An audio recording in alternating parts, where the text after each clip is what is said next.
రాష్ట్రం వృద్ధి రేటు పడిపోయింది.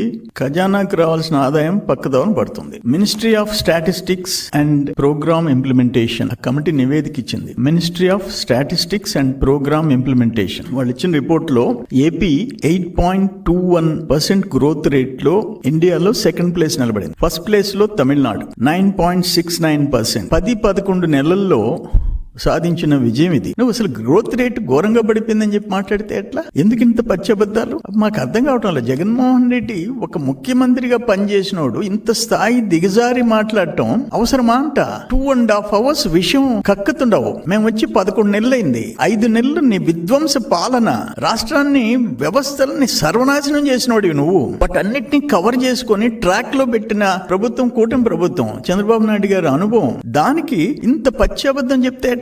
మీ వాళ్ళు కనీసం నీకు ఫీడ్బ్యాక్ ఇవ్వరా? లేకపోతే తెలిసి తప్పులు చెప్తున్నావా, అబద్ధాలు చెప్తున్నావా? అప్పుల గురించి మాట్లాడతాడు. ఆఖరికి తమరు మద్యపాన నిషేధం విధిస్తాను అని చెప్పి నమ్మించినోడివి నువ్వు. చెప్పి వాళ్ళ గొంతు కోసి వేల మంది ప్రాణాలకు ముప్పు తెచ్చినోడివి.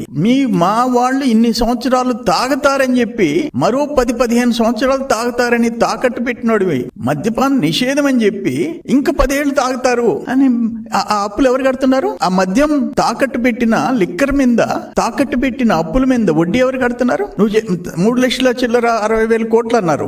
ఓకే, అది కరెక్టే అనుకుంటాం. దానికి వడ్డీ ఎవరు కడతారు? ఈ ప్రభుత్వం కదా కట్టేది. ఇంచుమించు 40,000 చిల్లర కోట్లు వడ్డీ కట్టాలిగా. ఎవరు బాధ్యులు వీటన్నిటికీ? ఆఖరణ ఆయన చెప్పడం కేసులో జరిగే దాంట్లో తమరు జీర్ణించుకోలేకపోతున్నారు. అది న్యాయ వ్యవస్థ ముందుంది. ఇక్కడ నుంచి హైకోర్టు నుంచి సుప్రీంకోర్టు దాకా తిరుగుతుంది. న్యాయ వ్యవస్థ చూసుకుంటది ఎవరు తప్పు చేశారు, ఎవరు దోపిడీ చేశారు, ఎవరి గవర్నమెంట్ లో బ్రాండ్ సెలక్షన్, మద్యం అలవాటు ఉండేవాళ్ళు బ్రాండ్ సెలక్షన్ ఎవరిది? నీ గవర్నమెంట్ లో బ్రాండ్ సెలక్షన్ నీది. నువ్వు చెప్పిన బ్రాండ్ తాగాల. ఇక్కడ అది కాదు. ఓపెన్ ఇండియాలో ఏ బ్రాండ్స్, ఏ కంపెనీలు ఉన్నాయో ఆ కంపెనీలు ఈ రోజు వచ్చినాయి. నీ మాదిరిగా నువ్వు చెప్పింది తాగి సచ్చే పరిస్థితి ఈ రోజు లేదు. దాని గురించి మాట్లాడుతుండవు. ఈ రోజు అక్కడ లిక్కర్ కేసు కోర్టులలో జరుగుతుంటే నువ్వు ఉడికిపోతుండవు. అందుకోసం నోరు పారేసేసుకుని ఏదేదో అబద్ధాలు చెప్తుండవు.